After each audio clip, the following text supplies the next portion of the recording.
everybody. I'm Anne Mohanraj behind the camera, and I'm here for the Speculative Literature Foundation interviewing my former teacher from Clarion, Nicola Griffith. Nicola is well known for many of her works. Her early books, Ammonite and Slow River, I would say were groundbreaking queer texts in the science fiction fantasy field. Just generally, in fact, groundbreaking. But today we're going to talk about some of her more recent work. We're going to talk about Hild and So Lucky and her new book, Spear, which is coming out in April 2022. So starting with Hild. So Hild is set in the 7th century, correct? Mm-hmm. Okay. And I did read this a few years ago, so correct me if I get things wrong. I had a few questions about the book, which I would say for anyone who hasn't read it, it is the story of a young girl who is growing up and being sort of cultivated, trained to be a seer. Is that fair? Is that kind of? Yeah. Yeah. Okay. Maybe if you have like a 1 or 2 line description, that might be a better starting point. It begins with the young child. She's called Hild. She's 3 years old, Mm-hmm. and begins in a wood, and then she finds out her father has died. It turns out her father is basically the atheling, the next in line Mm-hmm. for the throne, but he's in exile because Mm-hmm. the country is just at war, and he's just been poisoned. And so suddenly Hild, her mother, and her sister are in pretty deep shit. They are going to be hounded and pursued, and so they have to immediately make friends with powerful people. Mm. And so Hild's mother trains her to appear to be a seer. Yeah. Hild really is just very smart and very observant, Right. and very politically astute. Yeah. And she uses her observations to make what seem like predictions. Yeah. I think, and I almost feel like if this book were just coming out, I would have said, "Don't." This was a really fascinating kind of slow reveal as you're working through the book. So I hope we haven't spoiled it for anyone. I don't think so, because even though Hild is in a sort of very tense situation at the start of the book, the stakes are clearly really high. I think part of what makes this book so remarkable is the pacing of it, and that it's you build this world in tremendous detail with such an immersion in nature and the environment that I think that's perhaps the thing I found most unusual about the book. So and I think in genre fiction we often have such a focus on pacing, such a sort of commercial sense of, oh, you must keep the eyeball kicks coming. You have to like have something dramatic happening on every page so the reader keeps turning the pages. I never wanted to stop turning pages, right? So even though in some sense the pacing was very slow. So could you talk a little about sort of how you decided to write the book in this way, and that pacing in particular, and maybe the sense of nature and immersion? Yes. I did a lot of research for this book, mainly because I fell in love with the notion of the 7th century and trying to figure out who Hild was, how Hild could be, how in what was used to be called the Dark Ages, and people have this vision of the Dark Ages as very primitive, where might was right, and women were basically chattels and or rape toys. They were just playthings of powerful men. And yet there is an abbey in the north of England that Hild founded in the 7th century, and she's still known for that. So those two pictures of this era, they just didn't fit together. Mm-hmm. And so I had to figure out how this woman could become who she became, how she could become so powerful that even 1400 years later, Right. she was well known. And I wasn't sure how to do that. And so what I had to do was all the research, flora, fauna, building techniques, jewelry, clothes, textile work, etc. And I used all that to essentially build the 7th century. Yeah.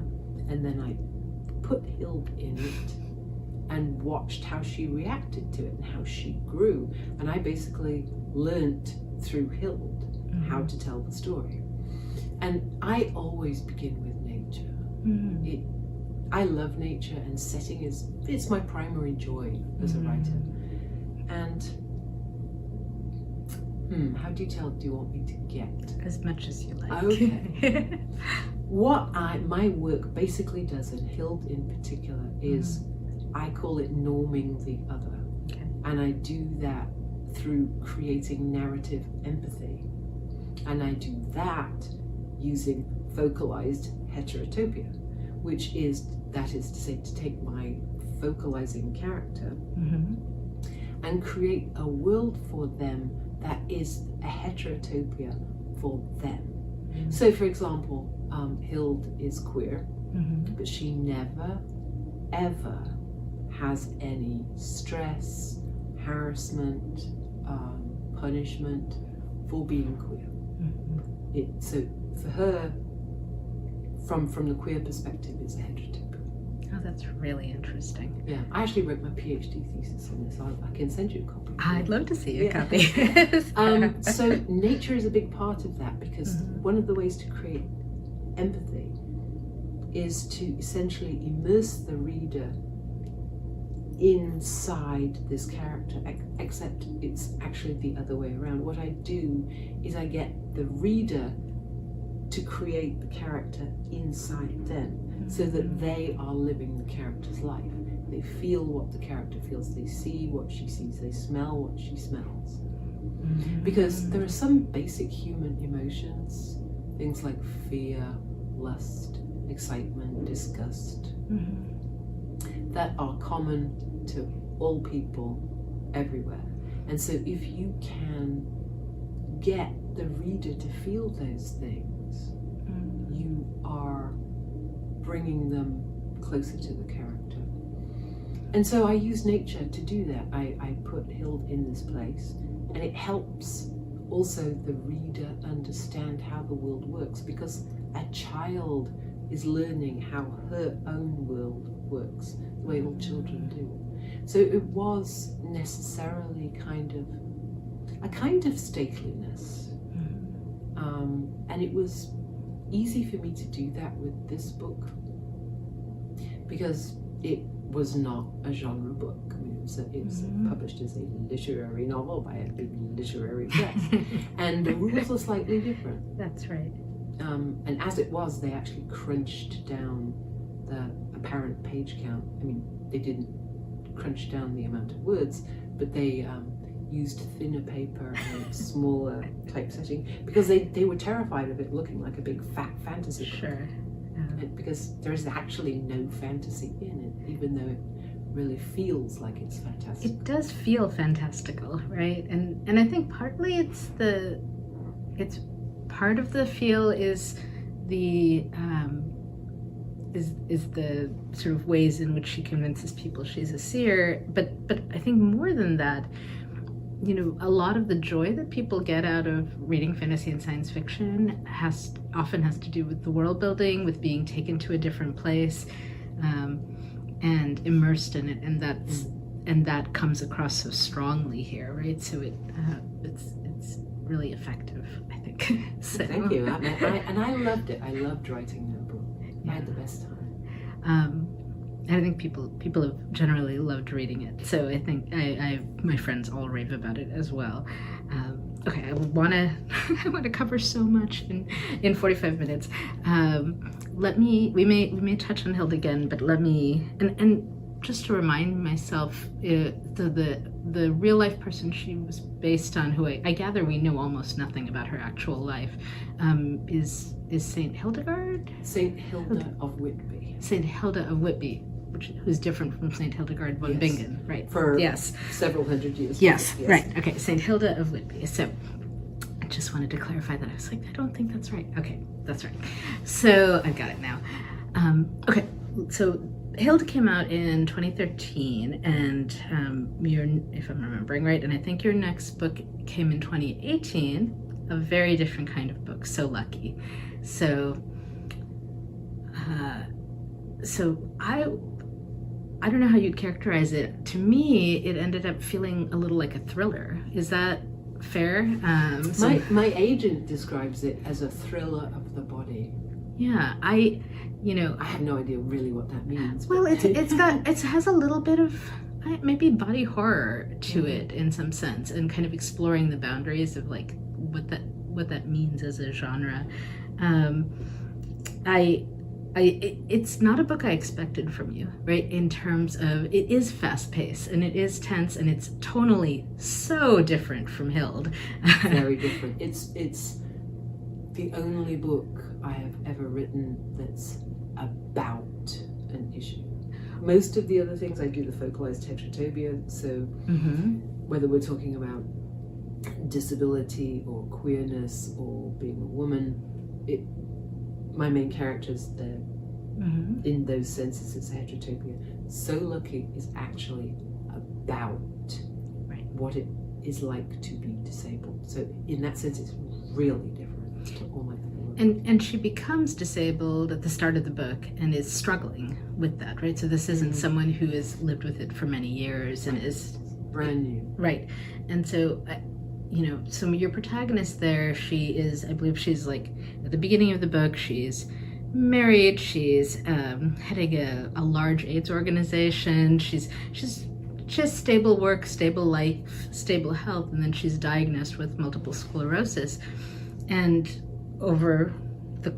fairly quickly in the book, her life falls apart. Her wife leaves her, I think, and she leaves her work, and but then there's also these threats, there seems to be this looming violence at the same time that she's dealing with her own body. So maybe if you could just talk a little about what you were kind of trying to do with this, if that makes sense. This book is not about me. It's not an autobiography anyway, and yet there are many parallels. So I used to teach women's self-defense, study martial arts. I was very physically competent. And when I got MS and gradually started to lose my physical competence, two things happened. One, I realized how I felt vulnerable for the first time in my whole life. And that was really scary. And it was really brought home to me one day. I was really tired and I was just turned on the TV in the days when people watched TV. And it was CNN, and they were doing this story about a guy, and I forget which state, in a wheelchair who had been tortured to death in his own home by two men. And that stuck in my head for years. And then the second thing that happened to me when I started to become impaired was realizing just how badly treated Crips are, and also, more to the point, how badly I regarded myself. Oh, interesting. I had this massive amount of internalized ableism, really a huge amount, in a way that I've never been sexist or homophobic. I never had a problem being a woman or being queer, but I had a problem being disabled. I didn't dive into it and accept the identity. And I'm like, oh, this sucks. If there'd been a cure, then bang, I would do that. It's not a parallel. It's not the same thing at all. But I had cancer and I'm fine now. But I went through chemo and surgery and radiation. And towards the tail end of chemo, I at one point I tried to walk down the street, like go for a walk around the block with my husband, and had to turn back after half a block because I didn't think I could make it all the way. I had a really hard time accepting help. I had a really hard time admitting that I had limits, that my body just was not capable and might not be capable for some time of doing things. And of course, there's so much uncertainty. You have some sense that chemo will end and you should get your capabilities back, but then there's the surgery and the radiation, and there's just a lot you don't know when you're going through the process. And of course, always the chance that it might come back. And so, I don't know, I guess I don't know whether that seems similar to you, but it was interesting to me because if any of my friends had been going through cancer treatment, I would have absolutely been wanting to help them and wanting them to accept that help, and frustrated if they didn't want to accept help. And so it was a little jarring to be in this position where I knew intellectually that it was fine to let people help me, and yet I really didn't want to, and I was very angry about it. Right? I had no problem accepting help. The problem I had was being perceived as a poor, sad little cripple. And that was because of my own internalized ableism. I used to look at people with canes or crutches or in a wheelchair and think, oh, their life must be so horrible. And so I thought people were looking at me that way. And in fact, many of them were, because most of the world is quite ableist. Right. And I really wanted to talk about that in So Lucky. And I also didn't want the main character, Mara's distress, to be directed inwards. And so that's why I made the metaphor really concrete. I put the stress and fear outside her, and that's where the whole thriller plot comes from. Okay, that makes a lot of sense. Yeah, I can see that. Yeah. So, yeah, because it is this sort of this parallel structure, right, where she is experiencing these things. We're very, very close to her in her experience and her frustrations and anger. And then at the same time, there's this external threat and thriller plot, which we don't know how seriously to take it either, right? And I think as readers, I thought that was very interesting that I was unclear, like, is she actually in danger? And it just put us in a place of uncertainty that is similar to, I think, sort of like, or at least echoing a lot of the uncertainty she would have been feeling. That's absolutely it. I mean, she was afraid. Yeah. And so she needed something specific to be afraid about. But really, she was just afraid of becoming less and less able and needing more and more help. And of course, I was certainly afraid when I heard that CNN story. I thought, wow, yeah, people really do single out the vulnerable people. I used to teach women's self-defense, and one of the things I taught was how not to walk as though you feel vulnerable. Right. Because there are so many studies showing that how predators work this way. They look, well, it's just like a lion, right? Or a lioness, because the lions never actually bother to hunt. It's just like a lion going after a herd of antelope. They don't go for the biggest, they go for the little one. Right. Pick off the weak first. And so Mara immediately assumed she would be targeted as a group.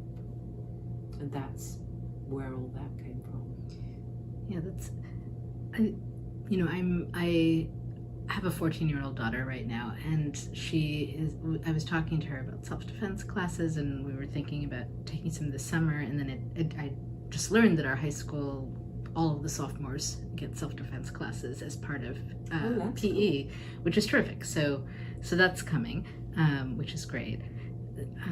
But it's one of those things where I've never taken a class, but you said that you didn't feel afraid or vulnerable, right, before MS. And I also, like, in my head, I think I'm 6 feet tall, so I walk alone in the city at night, and sometimes I'll be on, our local mom's mailing list, and people will be saying, "Oh, do you think it's safe for me to take the train at 9 p.m. Into the city?" And it's so interesting to me because it would not have occurred to me that it might be an issue, right? And so, I don't know. I'm not sure what I'm going for here. I guess there's an interesting intersection of sort of gender concerns around vulnerability, safety, strength, capability, and how that intersects with disability, perhaps, right?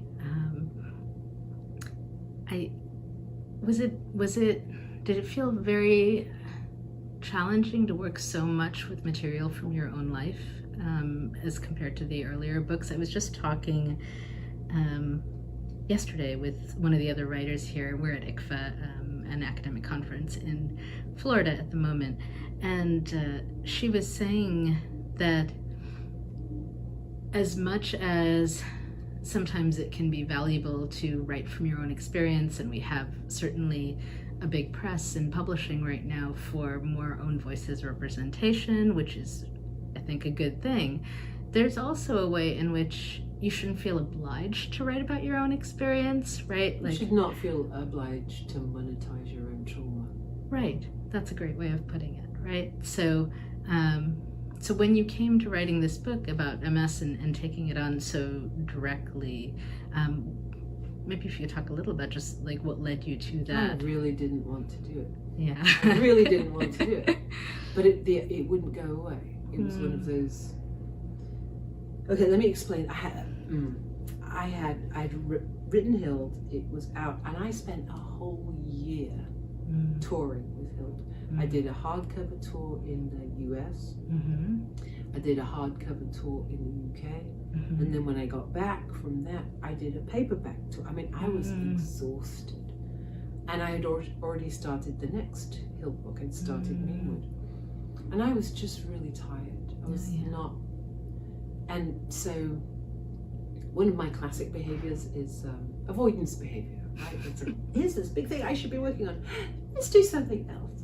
Right. And so I started a PhD. I didn't know that. And I got halfway through that and I thought, I need to avoid this too. And so I wrote So Lucky. And then I went back to the PhD, and then I went back to me. So it was like this nested avoidance behavior. My general feeling when I don't know what to do with my life is to go back to school and collect another degree. And sometimes in the middle of a degree program, like I was doing my PhD, and partway through was trying to write this book, and I thought, I just don't know enough Sri Lankan history or politics. I should go get an MA in political history, and then I'll be able to write this book properly. So I managed to not do that, but it was... Yeah, I mean, I have never actually, I didn't have a degree of any kind. Oh, really? Yeah, no bachelor's, no master's, nothing. I'm laughing only because Nicola is so brilliant. It's startling to me. So I just want my university to hand you a couple honorary degrees at this point. So basically I did a PhD by published work.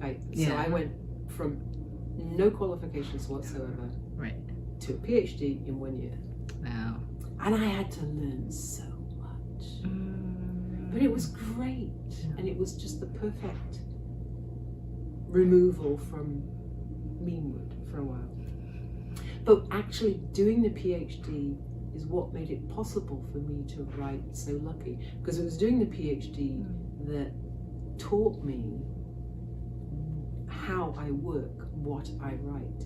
And I had been avoiding writing this story, this MS ableism story, for a long time because I did not, I couldn't figure out why it felt so hinky to me. I'm just like, that's not what I do. I can't do that. And doing the PhD taught me what I actually do in my work, generally speaking.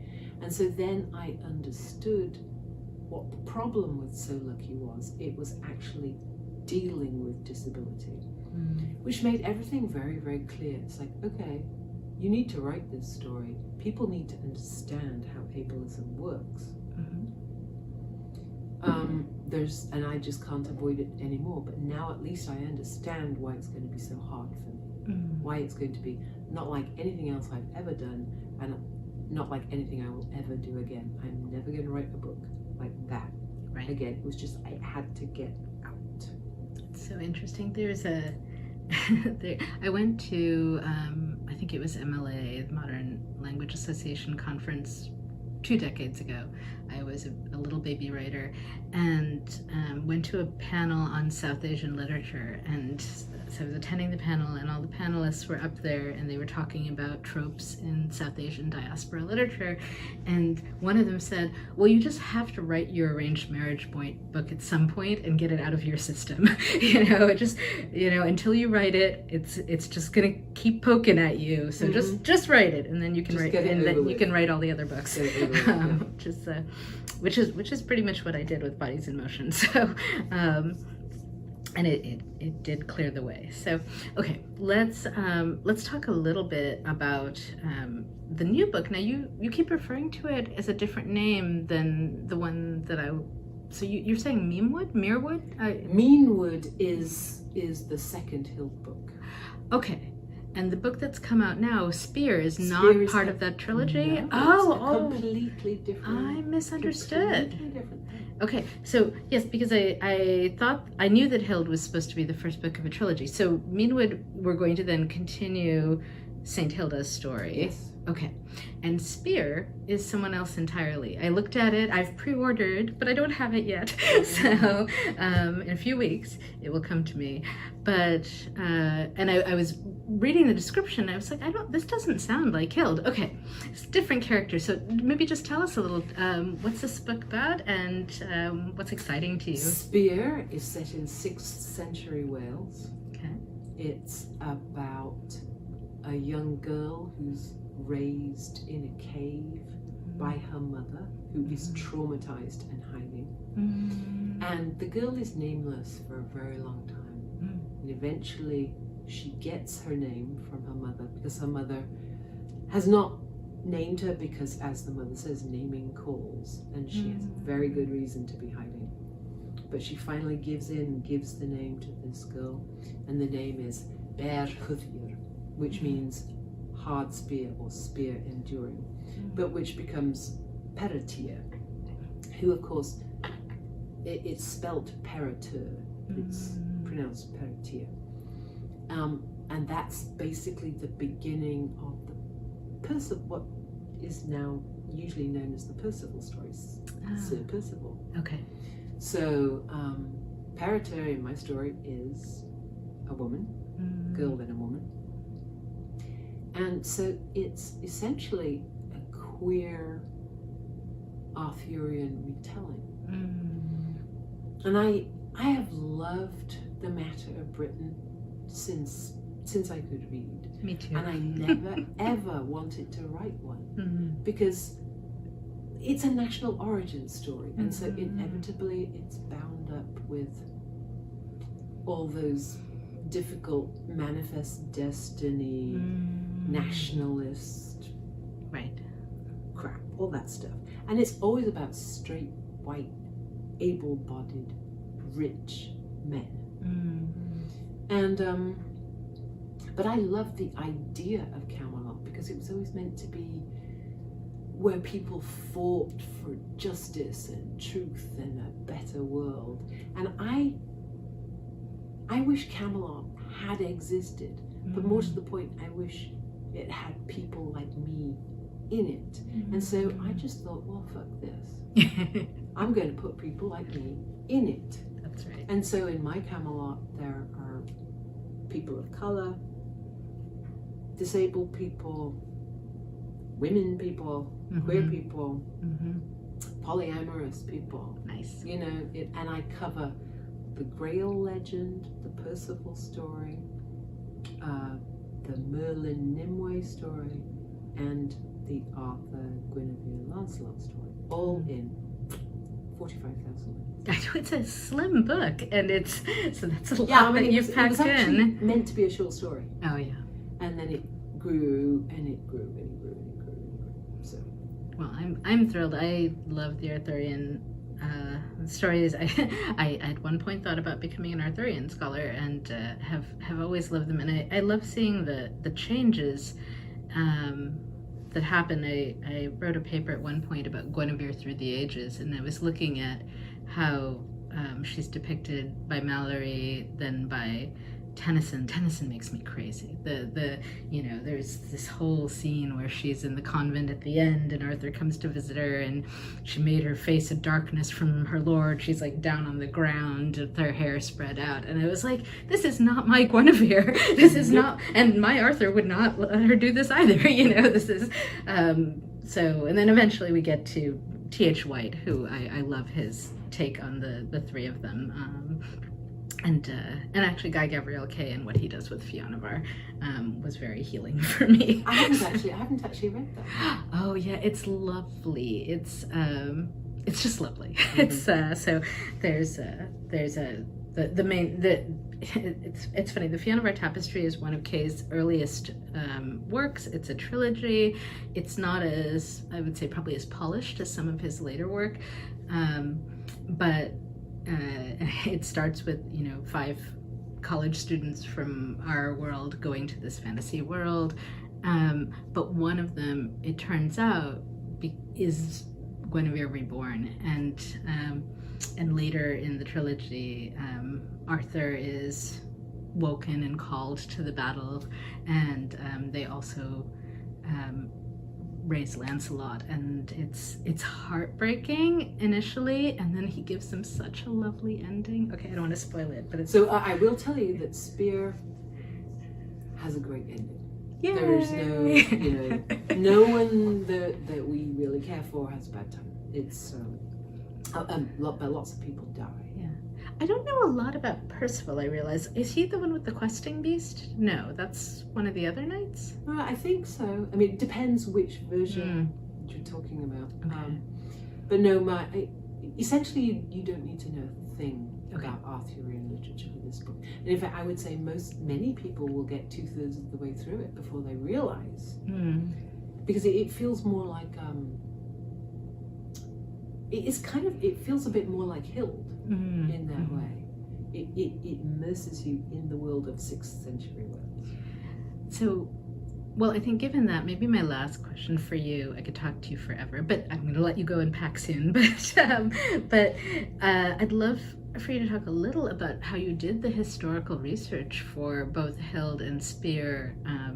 We have a lot of young writers or newer writers who are likely to be watching this, and I'm not sure I would know where to start with that kind of research, so if you could... I worked my way back through historiography, and by that what I mean is when I was trying to find out about Hild, all I could find were a couple of little tourist pamphlets at the Abbey ruin. And I was like, this is great, now I want to go find the book. I need to find, for example, a novel about Hild. There aren't any. I thought, well, I need to find a biography. There wasn't one.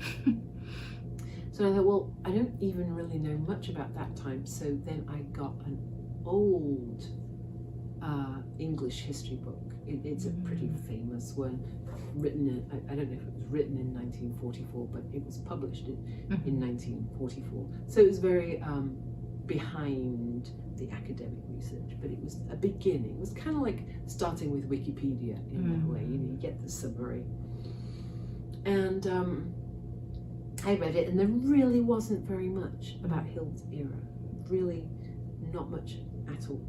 Mostly because in that time, very few people were literate. And certainly not in that part of Britain.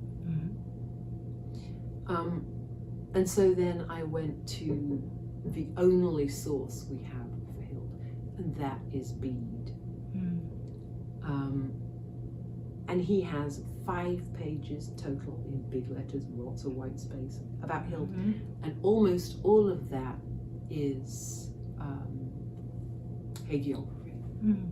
So it's just all bullshit. All we know, actually all we think we know about Hild is that she was the daughter of Hererich, Emperor Guzwith, that she was baptized when she was 13 and joined the church when she was 33 and died when she was 66. Her sister was called Heraswith, and that is all we know. We know nothing else. Right. I think that question of hagiography is interesting me in part. So when I was trying to do research for some of my own work set in Sri Lanka, I read this book, an essay in The Presence of the Past, and I'm going to blank on all the titles now because this was back in 2002 or something like that I read it. But the book it was in was The Presence of the Past. The essay was talking about how in Sri Lanka we have close to 2,000 years of recorded quote-unquote history, right? But it's recorded by these Buddhist monks, and so not only is it biased in the way that anything might generally be biased by people's perceptions, but also they were often warring, like they were fighting for control of different sects were fighting for control and power, and so as another group came to power, they would rewrite the history, quote unquote history, and that happened over and over and over again. So I might say that in the 5th century, this particular king, managed to conquer all of the Tamil small kings around and rule the entire island.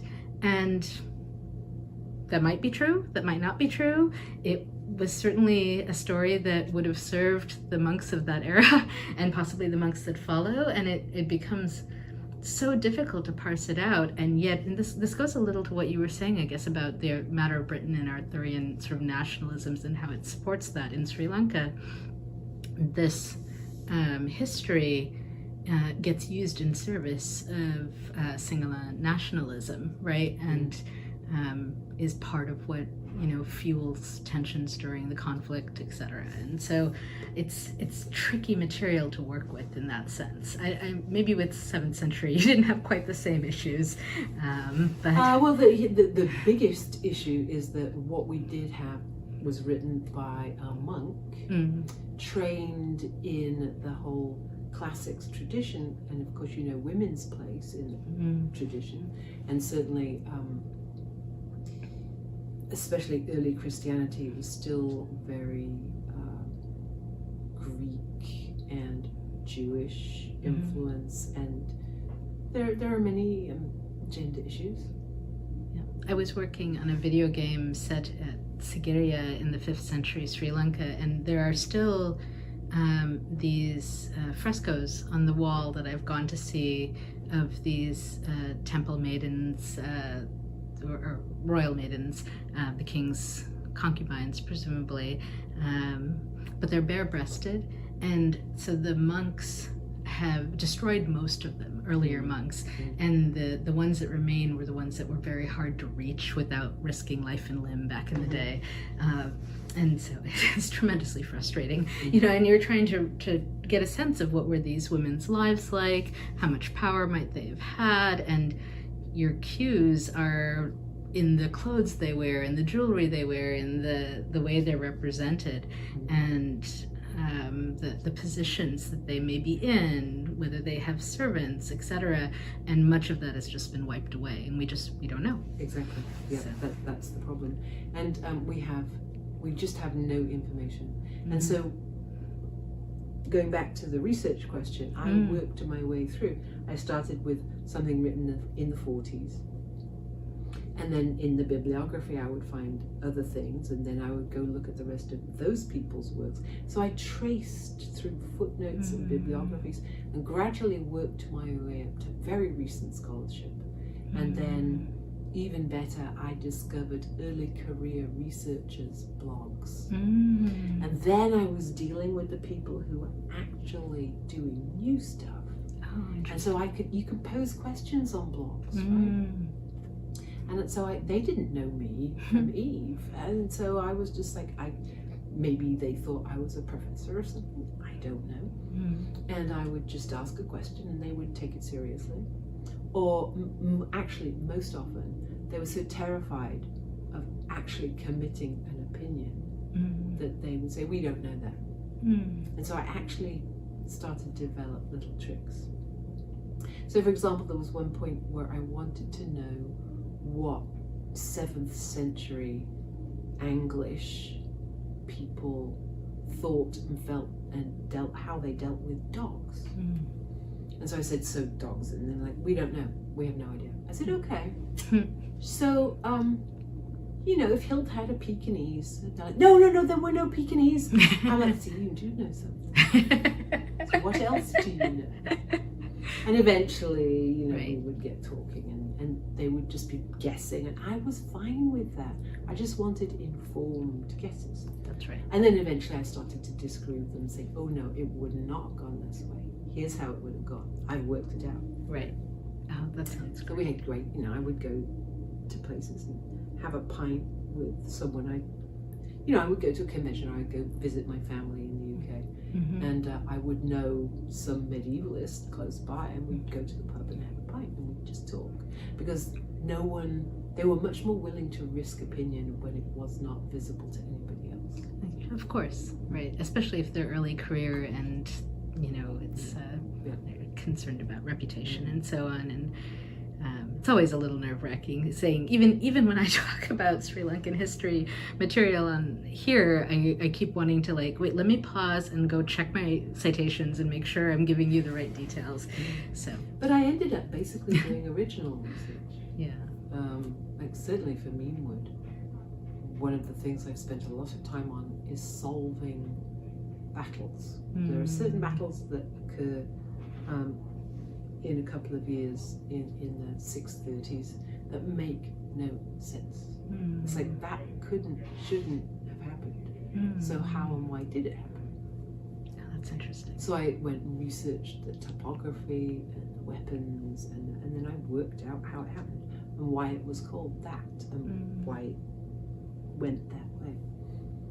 I mean, obviously I'll never publish any of that except in the story of the novel, because I'm not a historian.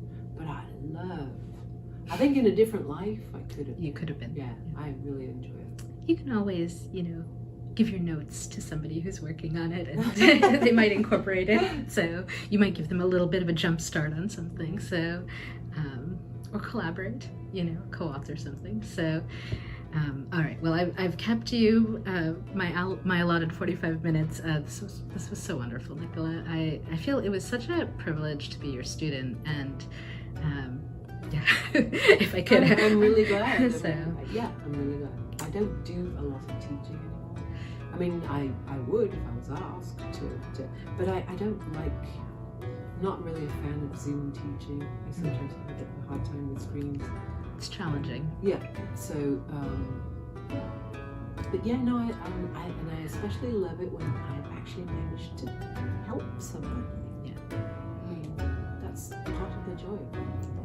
Well, we're hoping to start doing in-person workshops in Chicago again soon. We did a few pre-pandemic, and possibly eventually work towards a 6-week Clarion style thing in Chicago. We'll see. That's a few years out, if so. But we would love to have you come teach there. So, well, if it happens, we will be in touch. So, thanks again. This was Anne Mohanraj interviewing Nicola Griffith, author of many books. Most recently, Spear, coming out in April 2022. We also talked about Hild and So Lucky. So I recommend you go out and get them all. Thank you.